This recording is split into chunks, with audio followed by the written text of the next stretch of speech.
Hello বন্ধুরা, Gita LLB সিরিয়ালের আজকের এপিসোডে তোমরা দেখতে পাবে ওইদিকে তো বিয়ের পর স্বস্তিক আর টিপ দুজনাতে নাচতে থাকে আর বাড়ির লোক সেটা দেখে তো অবাক হয়ে যায়। তারা খুব সুন্দর নাচতে থাকে আর ওইদিকে গীতা তার পুরনো স্মৃতি মনে করতে থাকে আর কাঁদতে থাকে। তার স্বস্তিকের সঙ্গে নাচ করা এবং কি টিপের সাথে বিয়ে হওয়ার সব মুহূর্তগুলো তার মনে পড়তে থাকে আর সে কাঁদতে থাকে। তার পরের দিন সকালে দেখা যাবে গীতা কোর্টে যাওয়ার জন্য রেডি হয়ে যেই বেরোতে যাবে সেই মুখের সামনে এসে অগ্নিজিৎ মুখার্জি হাজির। অগ্নিজিৎ মুখার্জিকে জিজ্ঞেস করে যে আপনি কোথায় যাবেন। তখন অগ্নিজিৎ মুখার্জি বলে আমি আমার ছেলের অধিকারের জন্য আইনের দরজায় করাঘাত করতে যাব। আর তুমি কোথায় যাবে গীতাকে জিজ্ঞেস করে।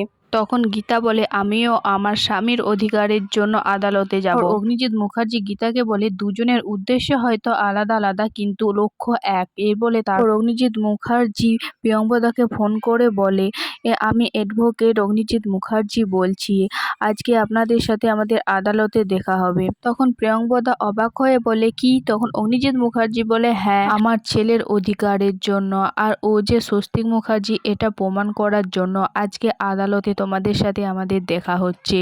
তখন প্রিয়ঙ্বদা বলে কী সব বলছো?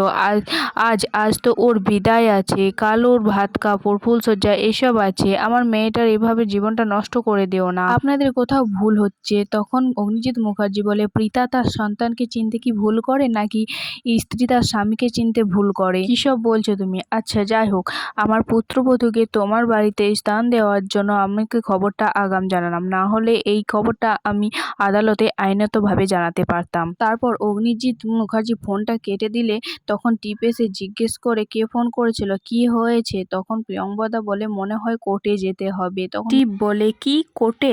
কোর্টে কেন যেতে হবে? তখন প্রিয়ঙ্বদা বলে তোমার হাজবেন্ডের আইডেন্টি নিয়ে প্রশ্ন তোলা হচ্ছে। প্রিয়ঙ্বদা বলে ওরা তার অধিকার নিয়ে প্রশ্ন তুলেছে তাই ওরা কোর্টে যাবে। আর যাবে এমন দুটো উকিল যারা আদালতের চত্বরে প্রত্যেকটা ঘাসকে জানে, আইনের প্রত্যেকটা মারপ্যাচ খুব ভালো করে জানে। এদের সঙ্গে জেতাটা অনেক কঠিন হবে। সব টিপ শুনে তো প্রিয়ঙ্বদাকেই দোষ দেয়, বলে এইসব তোমার জন্যই হচ্ছে। আর যদি তুমি ওই মেয়েটাকে আশ্রয় না দিতে তাহলে এইসব কিছুই হতো না, যা হচ্ছে সব তোমার জন্যই হচ্ছে। আমার হাজবেন্ড সঞ্জয়ের সাথে এরকম করে বিয়ের পরের দিন কোর্টে ছুটতে হতো না। আর একটা কথা তুমি শুনে রাখো, আমি কিন্তু আমার স্বামীর অধিকার কিছুতেই ছাড়বো না, কিছুতেই না। তারপর দেখা যায় যে অগ্নিজিৎ মুখার্জি আর গীতা কোর্টে চলে এসেছে। আর কোর্টে আসতেই তারপর টিপ আর প্রিয়ঙ্বদাও চলে যায়। আর টিপ গীতাকে বলে তোমার এটাই আসল পরিচয়, তুমি একজন অ্যাডভোকেট। তুমি আমাদের বাড়িতে যে নাটকটা করেছিলে সেটার কারণ কিন্তু আমি এখনো জানি না। তবে একটা কথা শুনে রাখো,